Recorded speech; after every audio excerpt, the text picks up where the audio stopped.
Dice la Biblia: Simón Pedro, siervo y apóstol de Jesucristo, a los que habéis alcanzado por la justicia de nuestro Dios y Salvador Jesucristo, una fe igualmente preciosa que la nuestra.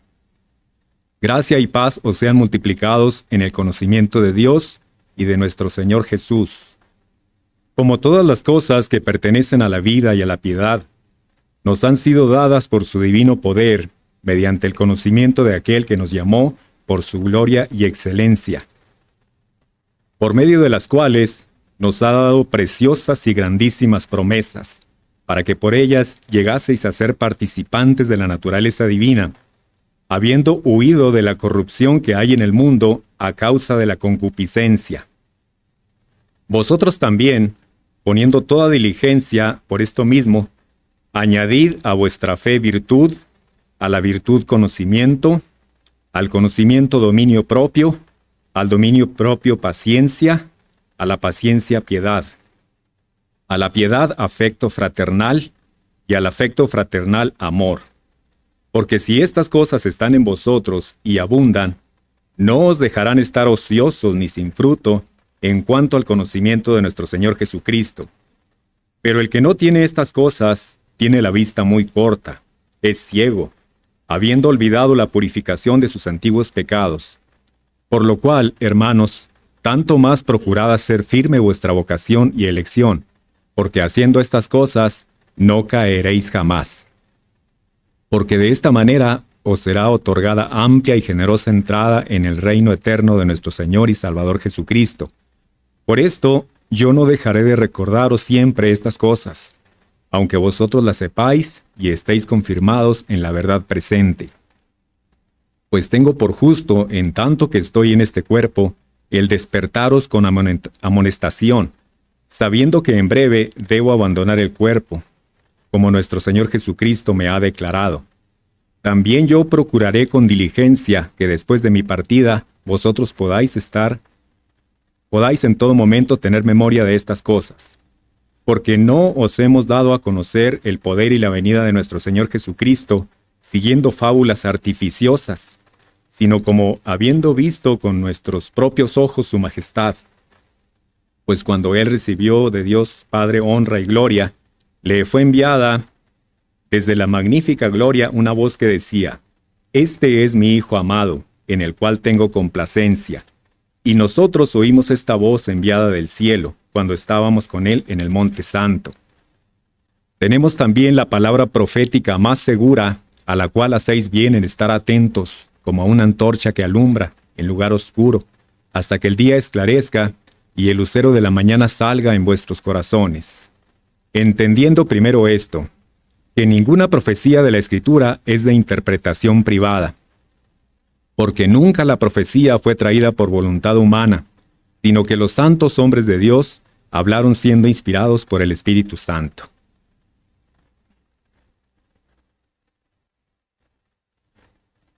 Bueno, vamos a ver en esta tarde la vida del apóstol Pedro. Un antes y un después.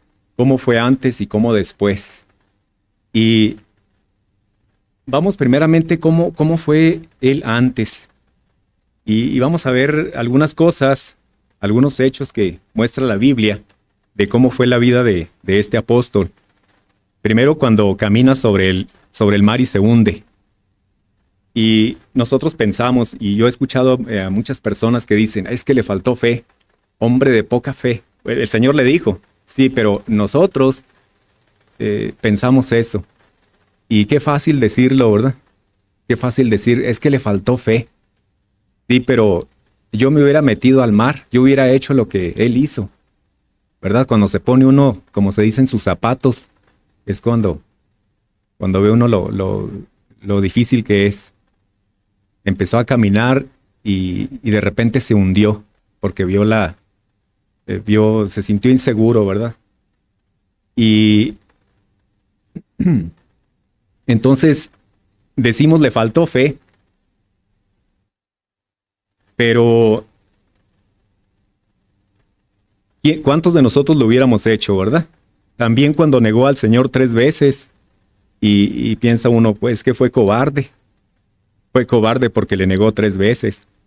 Pero cuando lo negó, también vemos que él lloró amargamente, dice la Biblia. Lloró amargamente. Y cuando un hombre llora, es que hay arrepentimiento. Le pudo mucho en su corazón, ¿verdad? El haber negado al Señor 3 veces. A Dios le gusta cuando nosotros nos humillamos en su presencia. El Salmo 51:17 dice, los sacrificios de Dios son el espíritu quebrantado. A un corazón contrito y humillado no despreciarás tú, oh Dios, dice este salmo. Entonces, Pedro lloró ahí cuando negó al Señor. Y vemos ahí algo bueno, ¿verdad? El llorar es algo bueno. Se arrepintió. También cuando cortó la oreja de un soldado, ¿verdad? Vemos ahí que era muy impulsivo, muy, muy arrebatado. En un arrebato ahí sacó su espada y le mochó ahí la oreja al soldado, ¿verdad? Se la cortó. El Señor dice la Biblia que el Señor tomó la oreja y se la volvió a pegar, le unió otra vez, un milagro ahí, ¿verdad? Le pegó la oreja al soldado. También en su humanidad, él trató de reconvenir al Señor para que no permitiera que entregara su vida. Mire, vamos ahí en Mateo 16:23.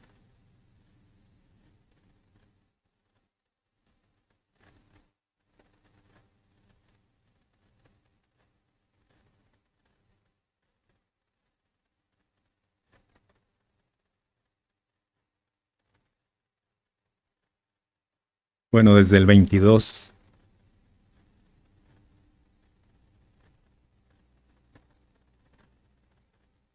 Dice, entonces Pedro, tomándolo aparte, comenzó a reconvenirle, diciendo, Señor, ten compasión de ti, en ninguna manera esto te acontezca.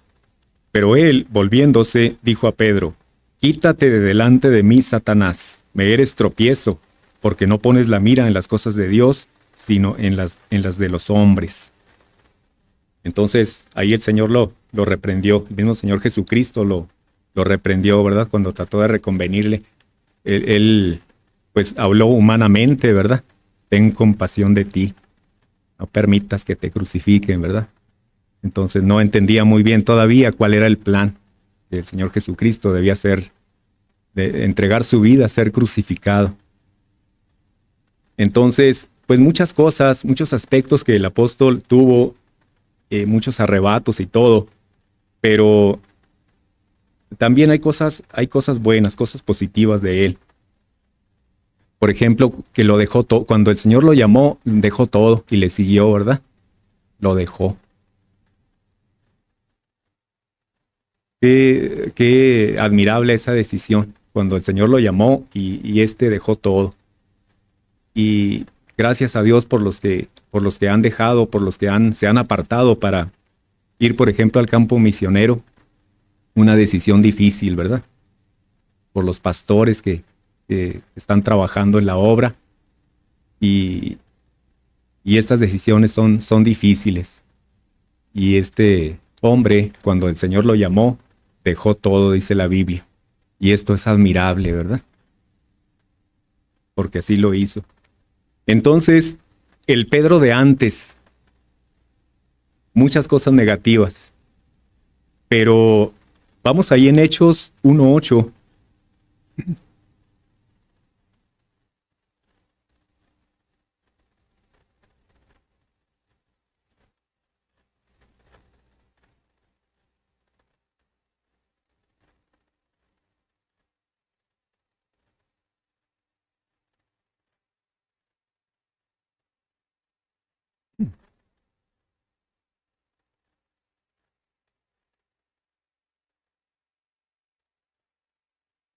Dice, pero recibiréis poder cuando haya venido sobre vosotros el Espíritu Santo, y me seréis testigos en Jerusalén, en toda Judea, en Samaria y hasta lo último de la tierra. Recibiréis poder, ¿verdad? Entonces, vemos después a un Pedro transformado. Mire, vamos a Juan 14, 16 al 18 también.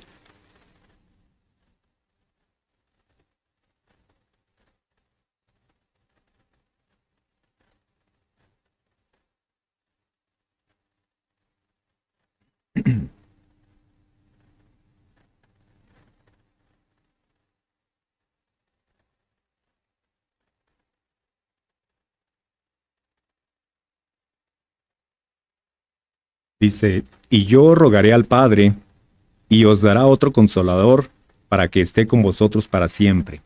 El Espíritu de verdad, al cual el mundo no puede recibir, porque no le ve ni le conoce.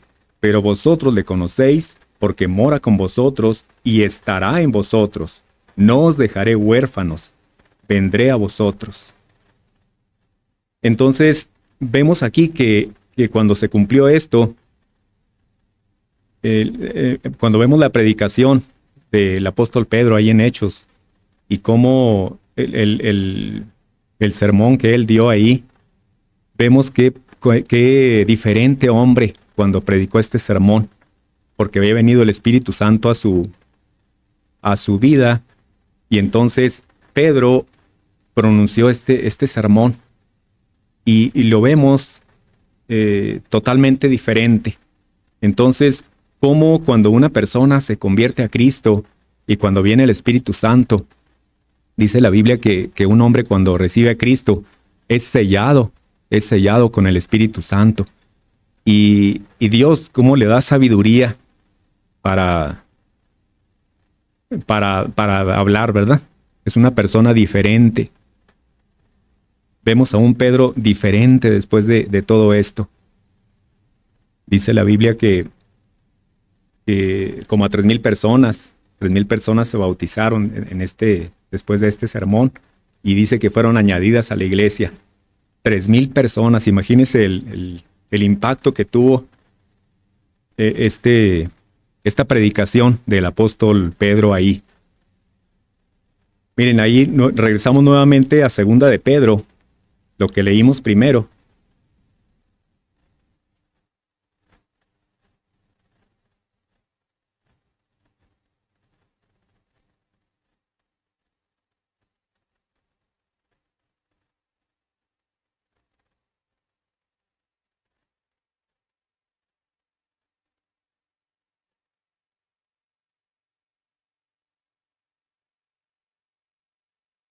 Ahí en el versículo 1, vea cómo se presenta. Dice, Simón Pedro, siervo y apóstol de Jesucristo, a los que habéis alcanzado por la justicia de nuestro Dios y Salvador Jesucristo, una fe igualmente preciosa que la nuestra.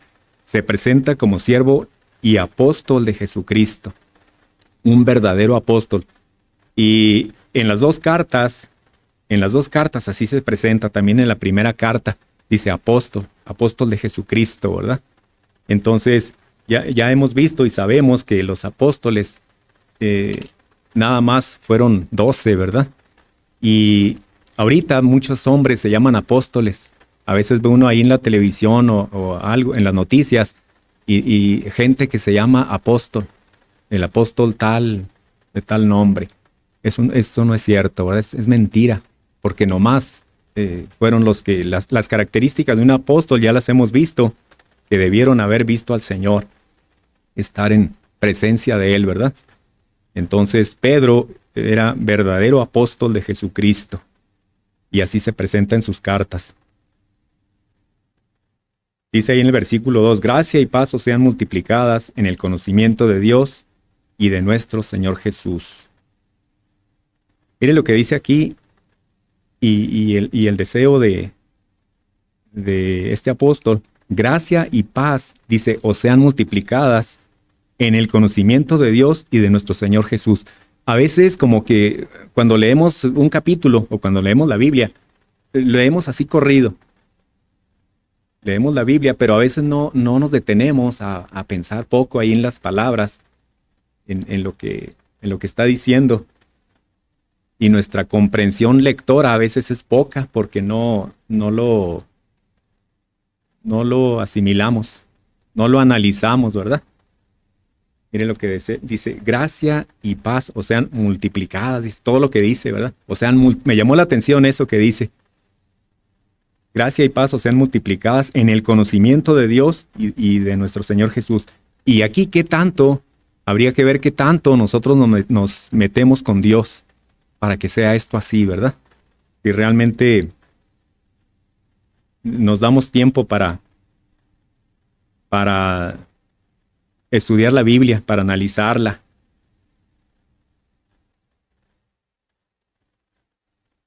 Dice en el 3, como todas las cosas que pertenecen a la vida y a la piedad nos han sido dadas por su divino poder, mediante el conocimiento de aquel que nos llamó por su gloria y excelencia, por medio de las cuales nos ha dado preciosas y grandísimas promesas, para que por ellas llegaseis a ser participantes de la naturaleza divina, habiendo huido de la corrupción que hay en el mundo a causa de la concupiscencia.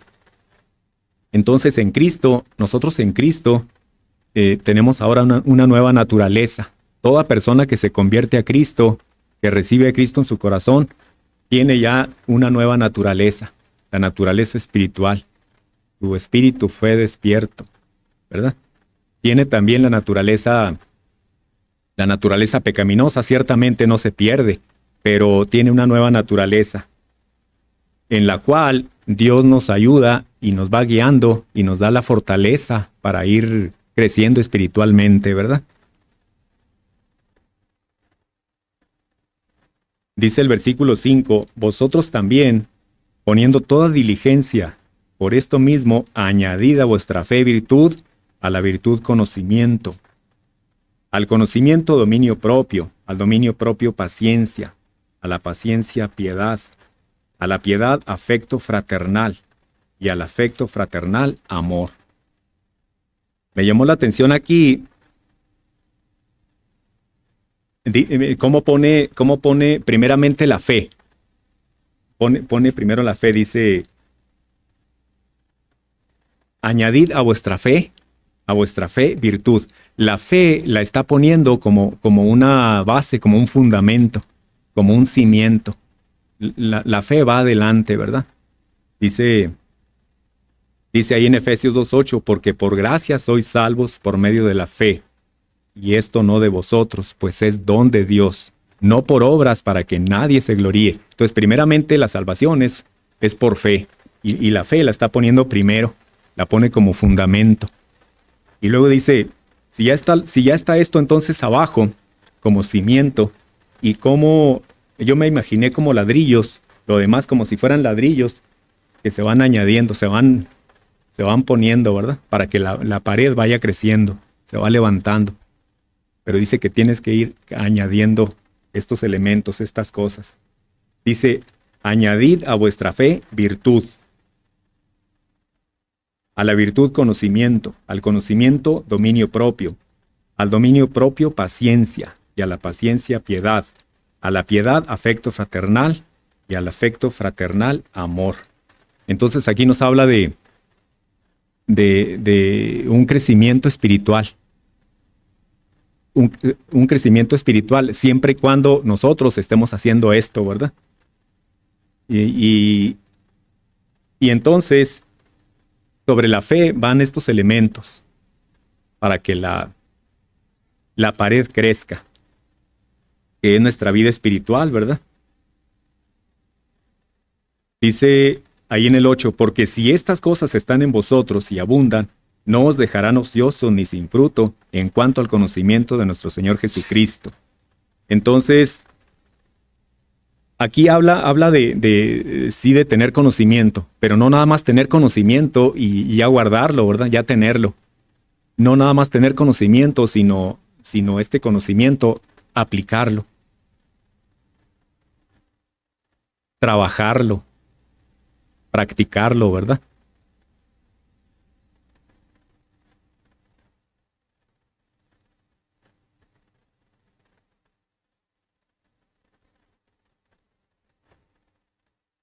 Dice el versículo 10, por lo cual, hermanos, tanto más procurad hacer firme vuestra vocación y elección, porque haciendo estas cosas no caeréis jamás. Bueno, aquí nos habla de una vocación. de una vocación. Y sabemos que una vocación es cuando, por ejemplo, si yo estoy en un trabajo y estoy a gusto, realizo bien mi trabajo, disfruto mi trabajo, entonces tengo vocación para hacer eso, ¿verdad? Tengo vocación para hacer ese trabajo. Pero si yo mi trabajo lo hago a fuerzas, lo hago de mala gana, no tengo vocación para ese trabajo.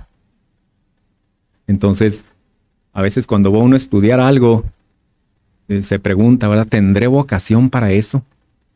¿Me gustará eso que voy a estudiar? Cuando termine de estudiar, ¿me irá a gustar? ¿Verdad? Entonces aquí nos habla de una vocación. Y la vocación que nosotros tenemos, pues es en nuestra vida espiritual, la salvación que tenemos. Y todo lo espiritual es ahora nuestra vocación. Y debemos disfrutar esto. Nuestra vida espiritual, disfrutarla, ¿verdad? Así como cuando nos gusta mucho el trabajo que realizamos, disfrutar también nuestra vida espiritual. Porque cuando uno realiza algo así con gusto, hace uno el trabajo, es más, se le pasa a uno más rápido el tiempo y más liviano, más ligero lo que estás haciendo. Entonces, eso es vocación.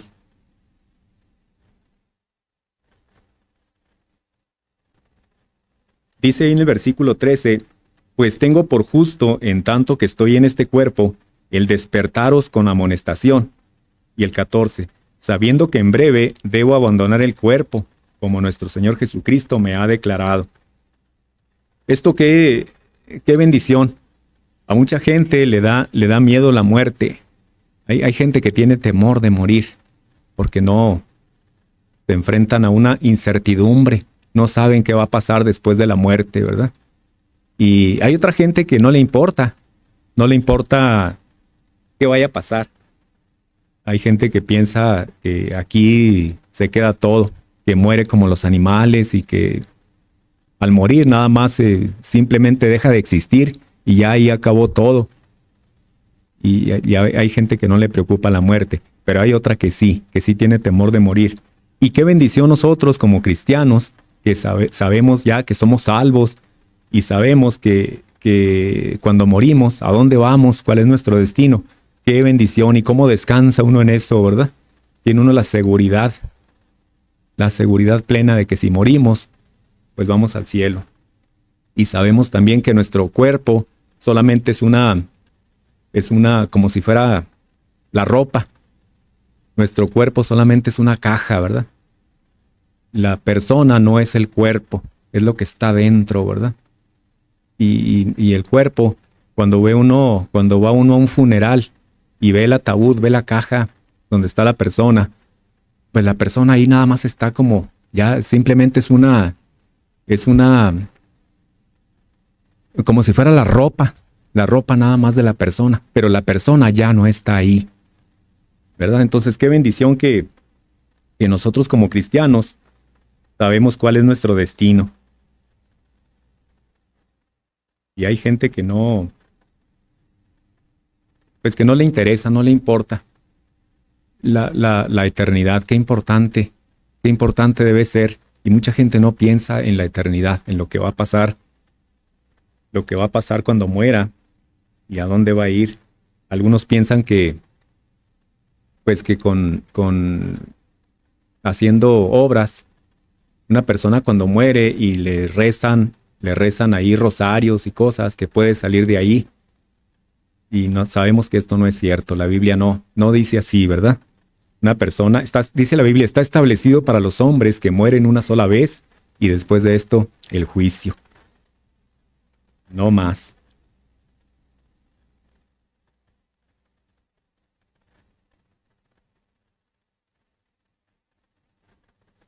Versículo 19 dice, tenemos también la palabra profética más segura, a la cual hacéis bien en estar atentos, como a una antorcha que alumbra en lugar oscuro, hasta que el día esclarezca y el lucero de la mañana salga en vuestros corazones.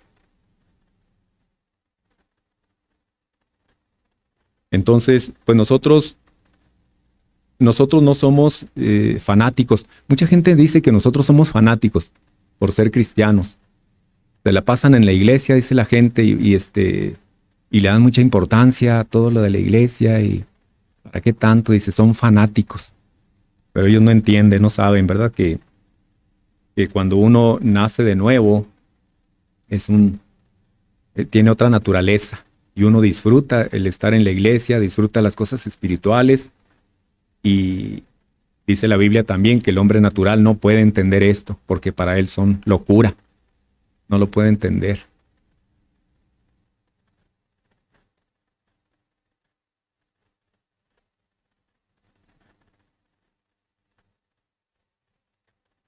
Mire, también vamos ahí a Juan, capítulo 6.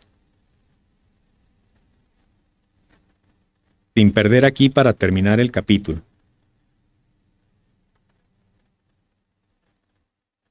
Juan, capítulo 6.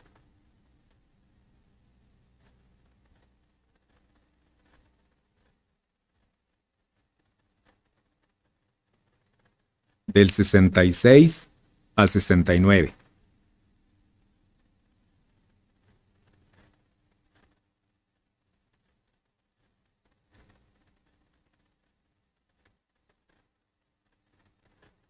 Dice, desde entonces muchos de sus discípulos volvieron atrás y ya no andaban con él. Dijo entonces Jesús a los 12, ¿queréis acaso iros también vosotros?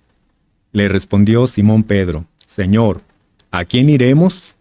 Tú tienes palabras de vida eterna.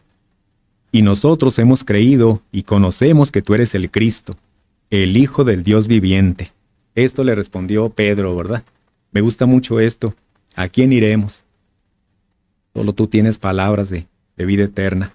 Entonces, ¿cuántos desaciertos tuvo Pedro? Pero también vemos la otra cara, la otra faceta de este apóstol, ¿verdad? Dicen por ahí en un dicho que es diferente ver los toros desde las gradas, ¿verdad? Es diferente ver los toros desde allá, desde las gradas, pero es diferente estar en el ruedo. Cuando estás en el ruedo es diferente. Entonces, qué fácil a veces para decir de alguien, a alguien le falta fe, dicen. Es que le falta fe.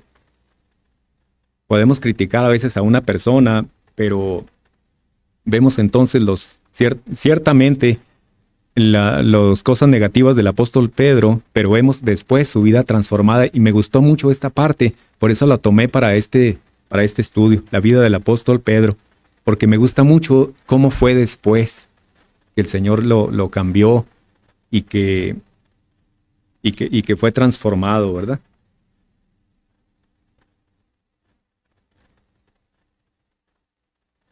Regresamos allá a segunda de Pedro.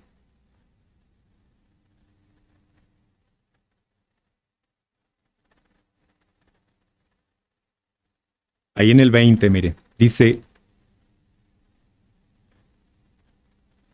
entendiendo primero esto, que ninguna profecía de la Escritura es de interpretación privada.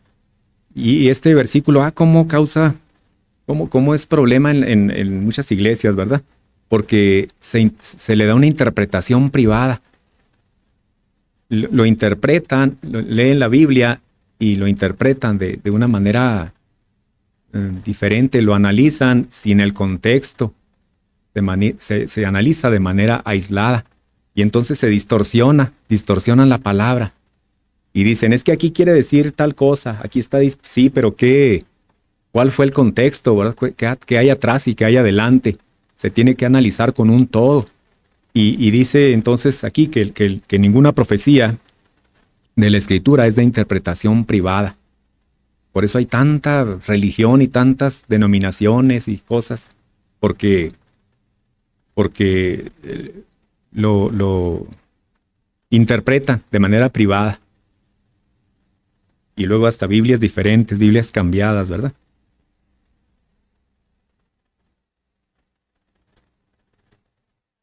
En el 21 dice, porque nunca la profecía fue traída por voluntad humana, sino que los santos hombres de Dios hablaron siendo inspirados por el Espíritu Santo. Entonces, en los estudios que estamos teniendo con el pastor Wall los jueves, hemos visto entonces que la Biblia en su totalidad fue inspirada por Dios. Entonces no fue traída por voluntad humana. Y hay gente también que piensa que la Biblia, ¿por qué creerle a la Biblia? Dicen, si la escribió un hombre, la escribieron hombres, y hombres pecadores. Sí, la escribieron hombres, pero fue guiada, fue inspirada directamente de Dios. Cuando un hombre escribía una porción, algo de la Biblia, Dios checaba, decía el pastor Wall, que Dios estaba revisando lo que este hombre estaba escribiendo. Al momento que escribía una parte de la Biblia, Dios estuvo ahí muy pendiente, ¿verdad? Viendo qué era lo que se iba a escribir. Entonces, fueron escritos por hombres, pero vigilado por Dios. Porque nunca la profecía fue traída por voluntad humana, sino que los santos hombres de Dios hablaron siendo inspirados por el Espíritu Santo, ¿verdad? Entonces, solo con ver cómo Pedro escribió estas cartas, nos basta y sobra para entender que la Biblia es la palabra de Dios. Pedro no pudo haber escrito esto. No lo pudo haber escrito, ¿verdad? Pero vea cómo entonces, por medio del Espíritu Santo y cómo Dios le dio la sabiduría y todo para escribir esto. Fue guiado por el Espíritu Santo. Entonces, aquí en estas cartas de Pedro nos damos cuenta que la Biblia es la palabra de Dios y que Dios tiene control de todo lo que se escribió aquí, en cada libro de la Biblia, ¿verdad? Bueno, pues con esto termino. Gracias.